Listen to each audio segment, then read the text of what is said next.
Hello and welcome to the show. Now, over the last week or so, there has been much talk around Forza 7. Honestly, most of it regarding the prize crates, etc. We're not going to be covering that today. I did an entire video talking about that.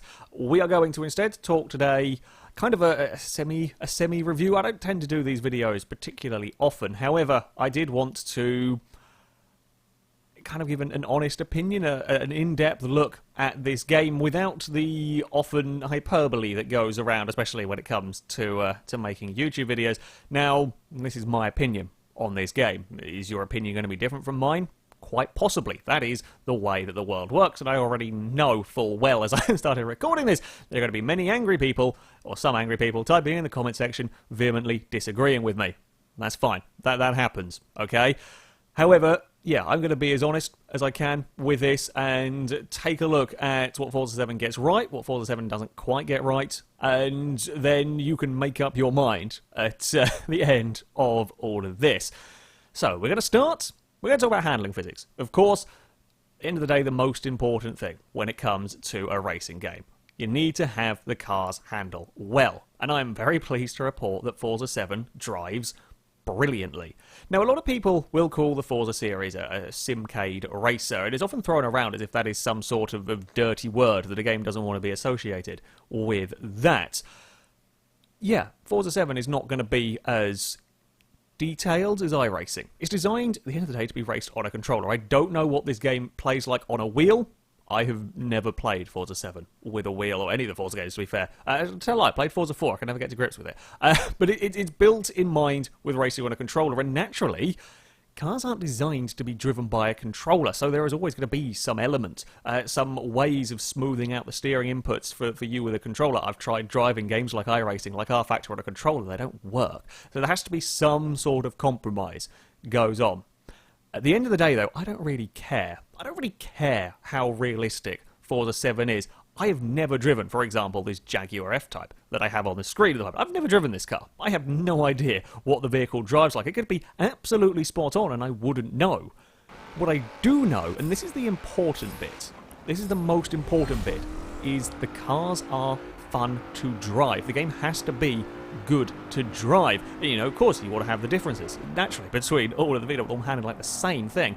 And Forza 7 gets that spot on. The high grip, crazy fast race cars feel exactly like that. You drive the big, heavy racing trucks, and while they are very good, you know, you notice the weight. You drive things like the Trailcat you saw with the autocross, where I took the Hummer around. They feel big and heavy, they move around, they wobble about on the suspension, as you would expect. The physics is brilliant on here. I think it is the most fun I've had with a Forza game, full stop, in terms of pure handling.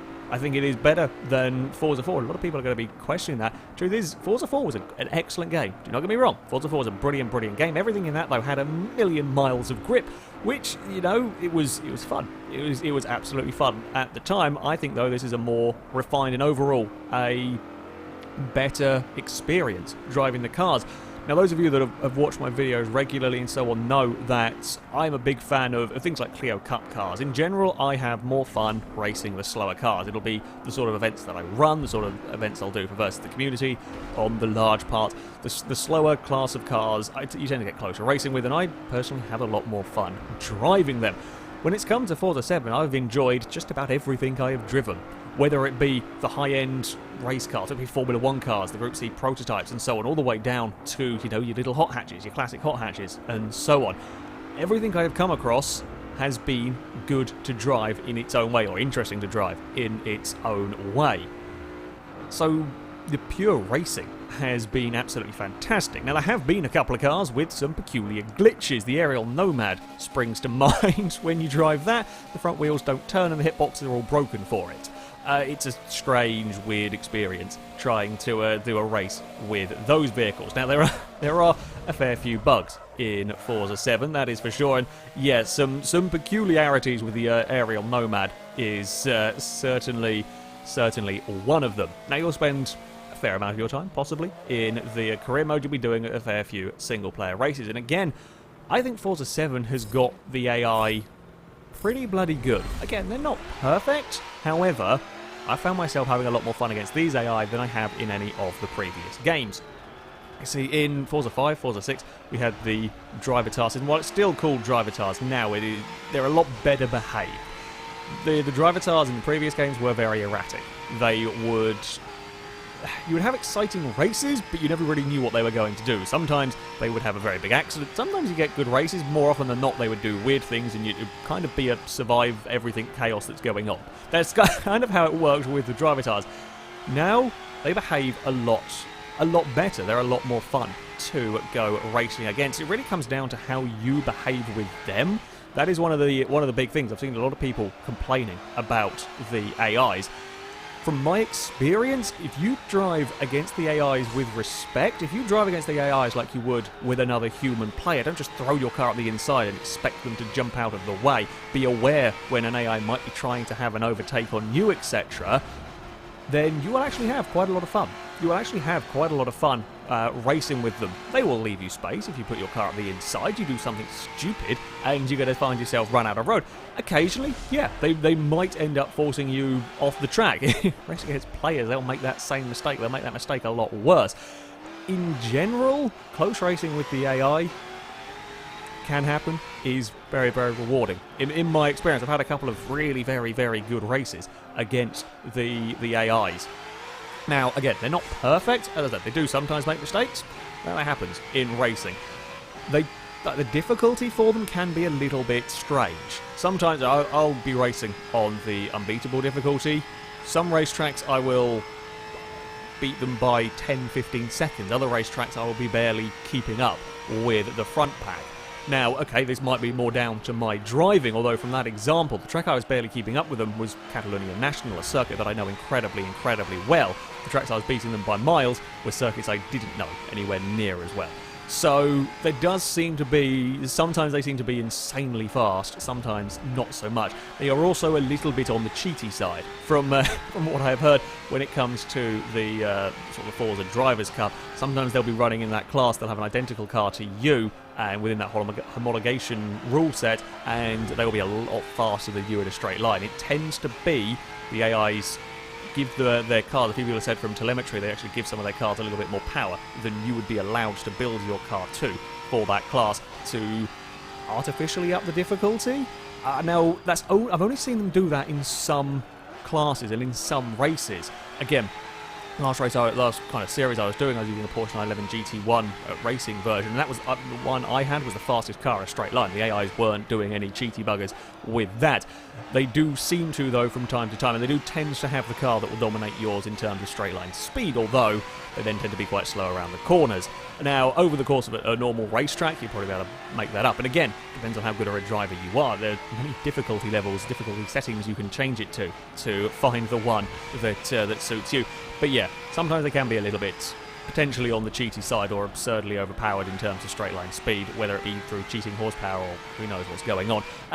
So, yeah, not every single race will be an amazingly close finish, but a lot of them are. And in general, the AI are better behaved, which makes for an interesting and quite entertaining single-player career mode. Now, of course, on the subject of the single-player career mode, of course, we've got to talk about the homologation system. And this is where things start getting, I say, complicated. The truth is, I like the homologation system for the career mode. I think it's actually a really interesting, I say clever way of doing things. It works. It works for making different race series. So every car is put into a category, for example on the Domination Championship at the moment. So you'll have your sports touring cars in here. We've got vehicles like the Audi RS4, Camaro ZL1, and so on. You'll have like-minded cars. They might group some cars together maybe a little bit differently than you would expect, perhaps, but on the whole, yeah, they're pretty good. Rebirth of muscle. Again, you get these classic-ish muscle cars. These aren't the real classic ones, but everything is broken down into these separate categories, and said categories are given specs in which the cars are built to. Power, tyre width, and tyre compound are the rules for these. The idea to put them together into closer races for the career mode, and yeah, it's a little bit different way of doing things than we had in previous Forza games. I think it's an interesting career mode. I think it's an interesting way to play through the game. Again, you might not like this. You might prefer having complete freedom for almost all the single-player stuff. that's fair enough. I think this is an interesting way of doing things. I like the way that they're broken down, and on the whole, I've been having plenty of fun with this career mode. Now the problem is that at the moment Forza 7 is focusing almost solely on the homologation classes, and that's not what Forza's strong suit is necessarily. You see, what Forza does best, and what Forza does better than just about every other game, is allowing you freedom to go and build cars to whatever classes and race silly things against each other. So I can have a crazy overpowered Ford Fiesta going up against a Ferrari F40. Now, of course, for single-player career mode, if it wants me to race, F40s against comparative cars, that's fine. When it comes to multiplayer, you want freedom. And at the moment, multiplayer is only broken down into homologation classes. So, for example, we go into Rivals mode. There is no A-class section. You can't go and time trial an A-class car around a lap of a circuit. You can only do these specific challenges. And likewise, when it comes to the multiplayer hoppers, hopefully this is going to work, there are only a few select homologation classes. And said homologation classes, while with all of the pre-built cars that the game can potentially give you, all of the essentially auto-upgraded, auto-homologated cars, I think they're relatively balanced. You start building your own cars and you can get some horrendously OP ones. People talk about Clio with a rotary engine in the hatchbacks is stupidly fast, like 4 or 5 seconds a lap faster than some of the cars it'll be up against. The homologation classes are a great idea for single player. I think an interesting way of doing a career mode, and they're fine for multiplayer hoppers. It's not a problem having these sort of hoppers if you want to go racing with them. What we need is to have the class system as another, as just more options, more freedom to play around with the cars that we like. I get a lot of people, saying, well, homologation stuff has killed the classes. The classes are still there. The classes still exist. If we go to my garage, you can still build cars to classes. At the moment, outside of a private lobby, there is no use for them. There's no Rivals mode. There's no multiplayer for them. But the class system is still there. Okay, don't worry. The class system is still there. It's not gone anywhere. Now, I do say this with a small caveat on this one. I've heard that supposedly proper Rivals modes and proper multiplayer hoppers are on the way. There have been various screenshots and so on I've seen of the lobbies being there, the hoppers being there. I hope that happens soon. If it doesn't, it really does need to, because that is one of the biggest drawbacks at the moment. The greatest bonus, the greatest strength of Forza being the freedom to create silly vehicles, to create these crazy cars and race them against one another, is kind of pointless at the moment. Now, as I said, when that happens, if that happens, hopefully it will, normal service can be resumed and we can continue to build up our little Mazdas to go racing against the big Ferraris, etc. And everything will be, I guess, back to normal, back to where I would ideally like it. Yeah, as I said, the homologation system isn't a problem as long as we get the freedom back. Now, I don't know the timeline for when that might happen, but fingers crossed it will be relatively soon. So yeah, as far as single player goes, it's a fun campaign to work through. Plenty of stuff to do. Will consume many hours of your life. I did say in the first video I said on this that you couldn't change the length of the career races. I was wrong by that. Unfortunately, you can't set the number of laps that you personally want, but you can have the short default races, which are about 3 or 4 minutes. You can have the longer races, which will tend to last around 15 minutes a race, or you can have very long, which I think goes up to about 40 minutes a race. It will depend on the car you're racing, the category and the track, etc. Of course, you get more money for doing the longer races. I've tended to stick it. I was doing a lot of stuff on the shorter, just to try and get through stuff, but I've now gone to the longer races, and you get good money for them, and I've been having more fun with doing the longer races, so that's what I've kind of stuck to. Yeah, you get a little bit more freedom to mess around with that sort of thing, if you so wish. You can continue to stick with the short races if you want to get through the career mode quickly and so on. Yeah, homologation system isn't the death of the classes. We just need to have those extra Rivals modes, those extra categories in the multiplayer, etc. back, which, as I said, I hope is coming soon. At the time I'm recording this, yeah, there are rumours and there are hopes that it will be around fairly shortly. This brings me on to the next topic that I want to talk about, the VIP debacle that went on that has now been, I guess, resolved. Essentially, Forza VIP has been a thing around since Forza 3, I think. Or certainly with Forza 4, it was status that came with your profile. It tended to get you access to a few additional cars. You got double credits. And that was a thing for Forza 7. Now, I actually thought the VIP was only part of the Ultimate Edition. Apparently, it wasn't like you could actually buy separately. And on the original listing for it on the store page, it said you were to be guaranteed to get... Well, I said to say you guaranteed. It said you were going to get double credits for the single-player career races, which is what we've seen in previous Forza games and what everyone assumed would happen. I say everyone would assume, but, when it said that, that's not exactly a surprise. Instead, what you actually got was a number of these mod cards. They're legendary mod cards that give you 100%, so essentially double race reward credits, but there were a limited use of them.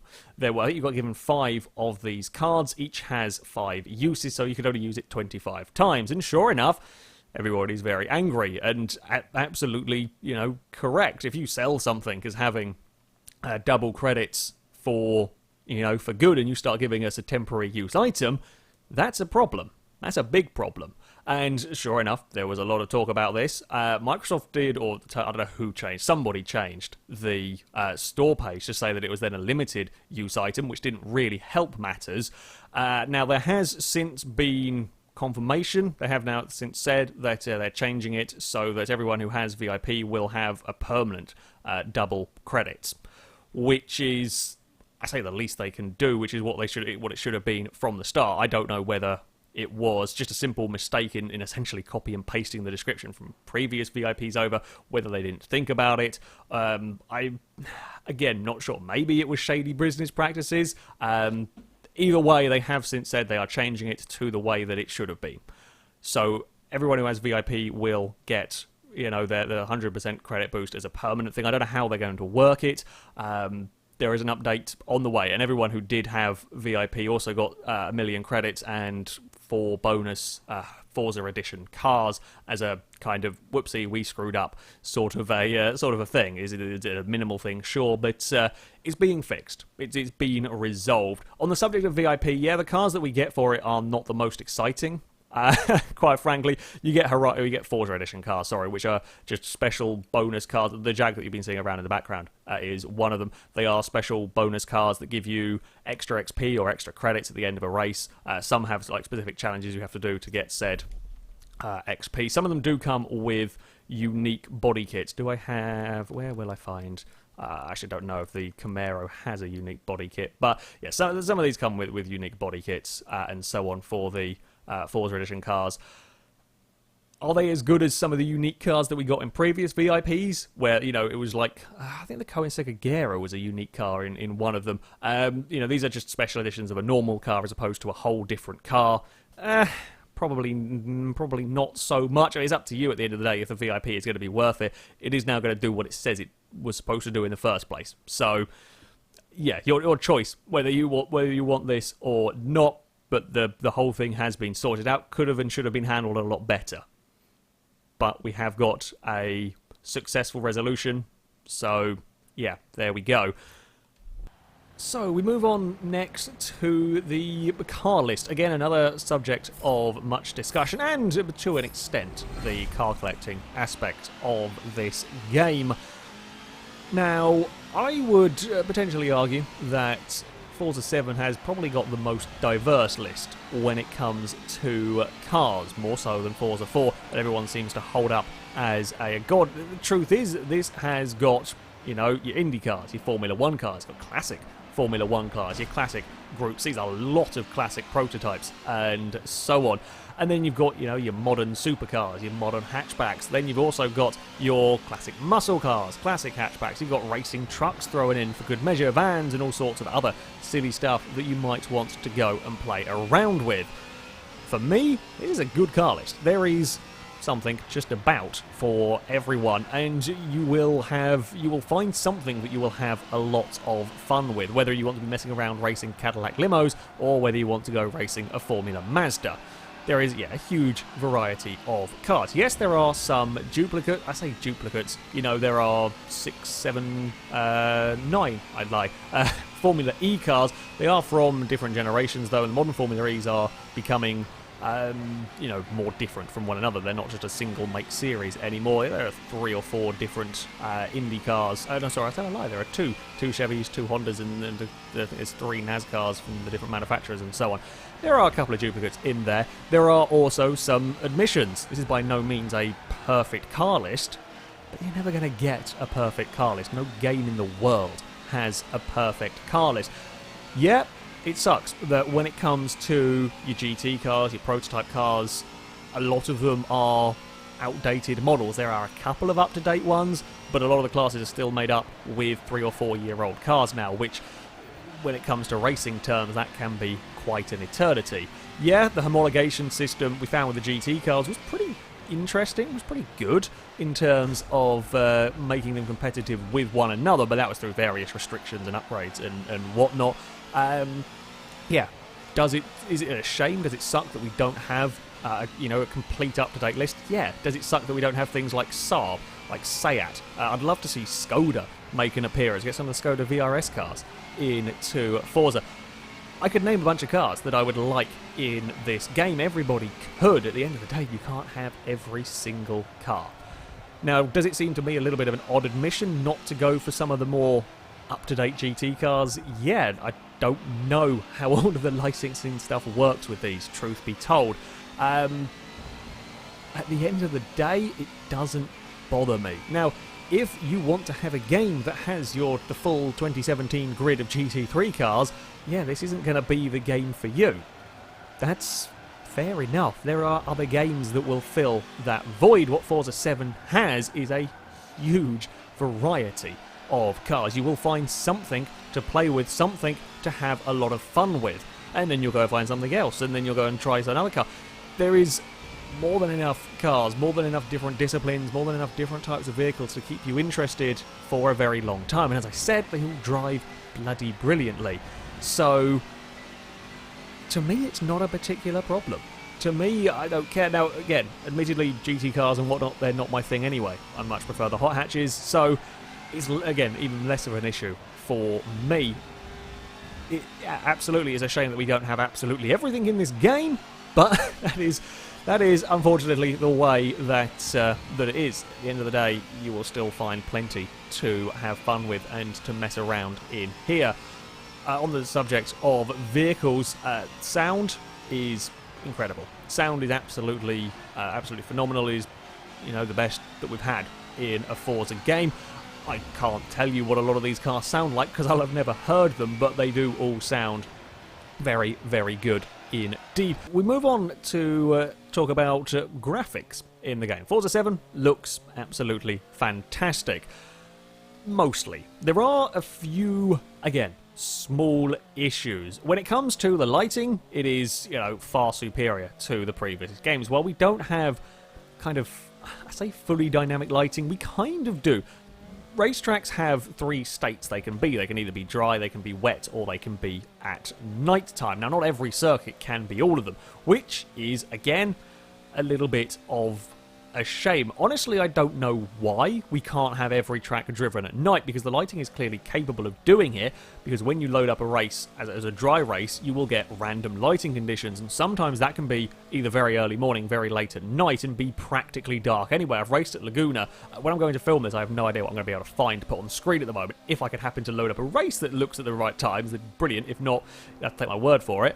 But I've had races that have been run so late in the day that it is practically dark anyway, despite the fact that track didn't have an option to be run at night. Likewise, I run a race that starts at night and as the race has progressed, it's got gradually lighter to the point where it was lighter than the race that I was running technically during the day. So while it doesn't specifically have dynamic lighting, it kind of is. You can't set the time of day, it will just randomly pick it for you when you start a race.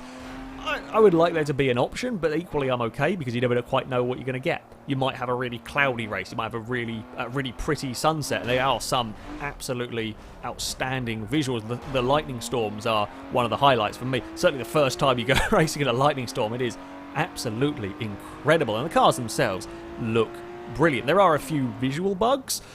Ferraris have some peculiar wings on the go, like massive, giant wings that are far too big for the car. There are, a few, well, as I said about the Aerial Nomad, there may be some other ones. I think the Nissan IDX doesn't load up properly. But on the whole, cars look absolutely fantastic. The tracks themselves, sometimes the scenery doesn't. Some of the scenery is not as good as it has been in previous Forza games. Now, for the large part, that won't matter. You're racing at 150 miles an hour through that, and you're not going to notice. For those people who thoroughly enjoy photo mode and so on, you might have to get a little bit creative with some angles to try and avoid some slightly iffy-looking trees. Now, I think that in trying to get even better lighting, better cars and so on, there have been compromises made. Let's face it, this is still running on the same system that the Forza 5 was running on. So you're asking it to do an awful lot. If the compromise is, for this incredible lighting, is to have slightly dodgy trees, I'd take it. I'm happy that I prefer this way. We have also got semi-dynamic weather. Calling it dynamic weather would be quite generous. It's sort of a semi-dynamic weather.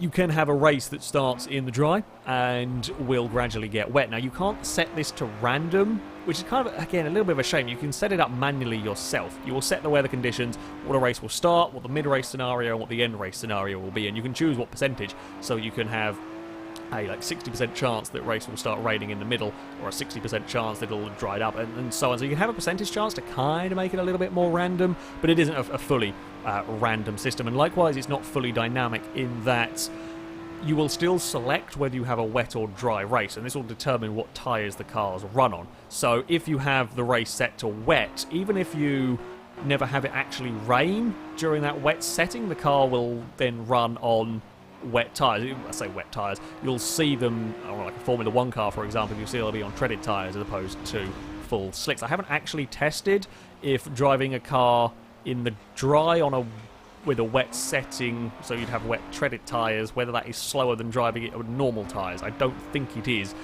Essentially the rain reduces grip. Now, if you have a race start in the dry and it gets wet and so on, it's really bloody noticeable. We found that out with the GT cars. You're going to be losing a lot of grip all of a sudden.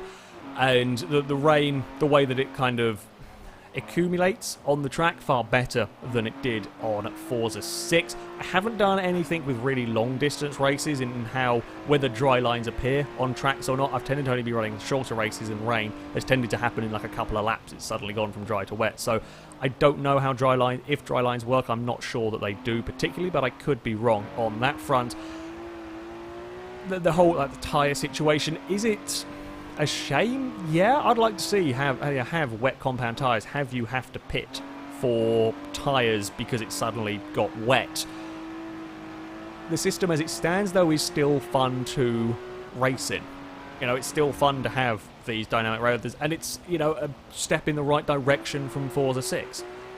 Forza 6 it was either wet or it wasn't wet, and now we can have in-between areas, and so we can have drying tracks, or we can have tracks getting wetter and so on. Yeah, I would like to see tyres as a thing. Having to change tyres, it isn't there at the moment, but what is there is still very, very good to go racing in. And again, as I said with the graphics, when it does start getting wet, it looks, it's still fantastic. With the clouds forming over the racetrack and so on, it's perhaps not quite as spectacular as F1 2017 or the Formula 1 games, but I think part of the Formula 1 games is because you have no control over the weather. You're never quite sure what's going to happen, whereas with this, you've kind of set it to what it's going to be. Perhaps loses a little bit of the mysterious, a little bit of the anticipation in some ways, but yeah, it does work. It does work very well for me. We move on next to, of course, some multiplayer. Shall we talk about multiplayer? So I talked about the hoppers and so on. There is troubles. There are troubles. There are problems when it comes to the servers. They have gradually got better. Now, you will notice as I'm going through these menus, there are various things currently not active. Forzathon, I kind of didn't expect it to be, running straight away, let people have time with the game and so on before they start it, but you will also notice things like leagues currently are not there. Auction House are also currently not functioning. My assumption was that when the game launched, they were locking, or I say locking, putting away some of the multiplayer features to try and have the servers run a bit smoother with that sudden influx of people. Okay, is a little bit, I say it's a little bit dodgy.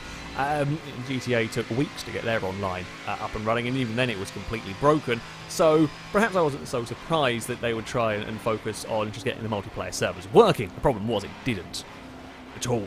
They were terrible. They would crash regularly, trying to make private matches didn't work most of the time. The reason why there hasn't been a versus community for a couple of weeks is they just weren't working. They just haven't been working properly. Now, they have since got better. You know, we did a filming session. We had about 16 of us racing around in that. They are better. They are still problems.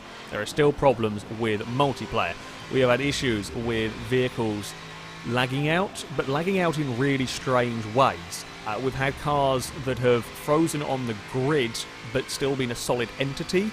So when we came around the final corner at Road Atlanta, for example, there was, I think it was a racing truck actually at that time, that was frozen solid on the grid that nobody could see until we got round the corner. It was too late and drove into the back of it, and a huge crash ensued. And apparently that can happen with your normal multiplayer hoppers. Personally, I haven't experienced that, but yeah, sometimes cars that lag out don't disappear from the race. If a player does lag out of the race, sometimes a driver tile will take control of their vehicle and it'll go straight until it hits a wall and stops, which could end up going straight into the side of somebody in a braking zone, which is a little bit on the terrifying side. Haven't experienced that one personally, but have heard of such incidents. And yeah, general connectivity will drop people from lobbies very, very easily. The game chat, or I say, if you're in a party chat and you join a multiplayer race, it will kick you automatically out of party chat into game chat, and it will sometimes just randomly drop you between the two chats as it goes. In general, game chat is better. In general, game chat has been, better. In Forza 6, you could only ever hear about 5 or 6 people at a time, maybe 12. And the other half of the lot, you just simply couldn't hear them. The game just didn't let you communicate with them, which was a known problem. I think from day one almost, it was just always an issue with lobbies on there. That doesn't seem to be the case here. If everybody does go into game chat or into party chat, if everybody gets into the same chat channel, whichever one it may be, yeah, it seems to work. The game chat seems to work better. I haven't experienced the horrendous laggy robot voices either. If you haven't played previous Forza games, it's just something the chat can do sometimes. I don't know why. Nobody really knows why. It was weird. It seems to be more stable, but yeah, it will sometimes throw you out of parties. I imagine a fairly simple fix on that.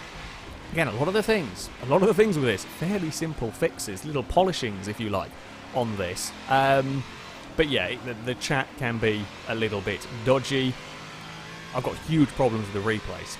Huge problems with the replays at the moment. Now, admittedly, this is a thing that is a bigger issue for me as a content creator, as a video creator who likes to use replay cameras, than it is for the majority of people. The chances are, for a lot of you, you may never ever use the replay cameras particularly, or the saved replays and so on. But there are big issues with multiplayer ones. I don't think with single player ones, but certainly with multiplayer ones, we have problems. Well, the replays, I haven't had a replay fail to save yet. The save replays that I have had, we have had some where not all the cars load. I talked about it a little bit in the Thunderstorm GT video. We did a racing truck event at Suzuka. My copy of the replay, only 3 cars show up. When I load that replay, I only get 3 cars. Someone else's copy of the replay, when I play that, has the rest of the field, but not the 3 cars that showed up on mine.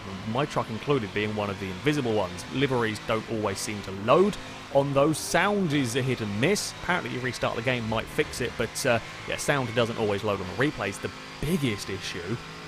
biggest issue of all, though, is, I say the biggest issue, cars not loading, probably the biggest issue, but one of the real big problems is that whoever created the replay, when their car crosses the line, that's where the replay ends. Not when the race finishes, not when the end of race timer runs out. It is when that person's car crosses the line. That is the end of the race. Now, if that person is in last, doesn't matter. If that person is first, that's a big problem, because if there's any close finishes further down in a race, let's say, I'm, as a filmer, not going to be able to show it. If I win a race, I can't show what happens further back because it just cuts off. Now, that's not happened ever in any of the previous Forza games. Also, the start of the replays is slightly irritating. Again, this is more from a filming point of view than as a general use. In previous Forza games, if you paused the replay, you rewound back, you could have like a 4 or 5 seconds when the cars were sat on the grid ready to go, like your countdown to the race. Whereas now, currently, the replays just go straight away. You can't rewind back any further to have the cars stationary on the grid for any length of time. They are just straight from the off. That's only a minor thing. Still quite annoying, and I still don't quite get why that is a thing. They're just more awkward. They're a lot more awkward to use, which is a shame. It's a shame. It makes my life a lot more difficult. Again, I have seen that they are aware of some of the bugs of the replays. They may well be fixed. Now, I can work around these.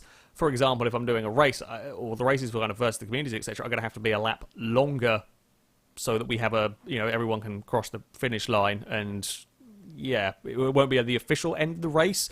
But I can make it work. It's just unnecessary in many ways. So yeah, replays are not particularly fun to work with. When it comes to upgrading your vehicles, which is, a big attraction, a big part of Forza 7, if we ignore the current class lack of multiplayer and rivals mode, etc., there is a issue in that we don't have the basket system. It hasn't carried over from Horizon 3, which seems like an odd... Again, another odd admission in many ways. It was a great system. In Horizon, you could pick and choose the parts you wanted. It was all very, very quick. And when you, had got the build that you want, you then bought it all in one go. Forza 7, it is back to the buy parts individually and stick them on the car. It might end up meaning you buy parts you don't need because you then change the build further down the line. It is a relatively streamlined system. It is faster than it was in Forza 6, absolutely buying the parts. It's still a couple of annoyances. You can't skip through parts. You used to be able to skip through parts with the left and right bumpers to go to, immediately to the higher tier 1. Now you can't. Again, little odd, strange admissions from that. It functions well enough. We just got used to a better system on Horizon 3. Again, I'd imagine something that's relatively simple to implement, to update in a patch somewhere. It's not as sluggish as it has been in older Forza games, absolutely. You buy the parts, they'll install very, very quickly. Just the Horizon 3 system was a lot better, a lot streamlined. In all honesty, the menu system that has a problem is the garage. When you go to My Garage and you're trying to flick through cars, it's sluggish, especially if you want to try and use the left and right buttons to jump through the vehicles. I think it does depend on how many vehicles you have in your garage. The less you have, the easier it is for it to scroll through them, but sometimes it gets very, very slow at loading and trying to select vehicles. It's not game-breaking, no, but you would expect better. Previous Forzas have done better in terms of, having menus. Might well be fixed in upcoming patches, of course. I would like to think so. I would hope that we can have a little bit of a smoother menu system than the one that we currently have. So, as far as conclusions go for this video, at its core, Forza 7 is brilliant. At its core, Forza 7 is an incredibly, incredibly fun racing game. There are problems. A lot of the problems are imminently fixable and, there are patches that can go on in the works. The VIP thing is being corrected. It shouldn't absolutely have been a problem in the first place, and I hope Turn 10 and Microsoft learn from this for the future. And likewise, while we haven't had explicit confirmation at the time of recording this about the multiplayer hoppers and rivals mode and so on, I have no doubt in the very near future we will see the issues there addressed. And with that addressed, the rest of the problems aren't particularly massive. Yeah, there are the odd graphical bugs with some of the cars, some wonky hitboxes. There may be bigger issues with some PC versions. I've heard of some working, with very few issues, some with more performance issues. Again, that is something that is, I think that's how it's been confirmed, that is being worked on and so on, and hopefully that will be the case. As far as the Xbox One version goes, yeah, I've had no massive technical problems. Small little graphical ones, sure, but replays are irritating, but actual playability factor has been fine. The homologation system, I think, is great for a single-player career mode. I have no issues with the way that that works. It's not a perfect game by any means, and if the major issues with it are resolved, it still won't be 100% perfect. The lack of modern GT cars personally doesn't bother me that much. I can understand, I could exactly see why people are disappointed by that one. However, again, when you start racing, when you start competing with the various cars that there are there, it doesn't really matter, because you're going to find something you'll have fun with. You're going to find some category of car, or many categories of cars, many different cars to mess around with, to have fun with, and there is so much to do on here that you will easily waste many hours. So, yeah, I personally thoroughly enjoy this game. I'm really enjoying my time playing through this one. In many ways, it's keeping me wanting to play this more than some of the previous motorsport games have done, which is quite an impressive feat, quite frankly.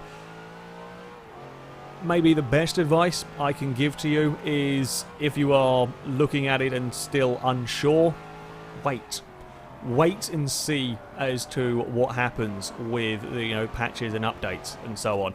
We don't know how the auction house and so on and the Forzathon prizes are going to work yet, because they currently aren't working. Multiplayer can be dodgy. If you aren't 100% sold on it, absolutely you should wait for a couple of weeks, see what happens, see where it progresses from there. From my experience in the game, in the current state that it is still an awful lot of fun to play, and I think it is only going to get better. Fingers crossed, in the next few days we will see certainly the patch that fixed VIP, and I wouldn't be surprised to see that particular patch bringing along some other improvements along the way. I know Turn 10 aren't necessarily the quickest with their patching of the game. We'll have to see how it goes with this one, and if you aren't sure that you're going to have fun with it in its current state, just wait to see what happens. Its current state, I still find to be plenty of entertainment value as it is. That, though, is going to be it from me. Thank you very much for watching, and until next time, goodbye.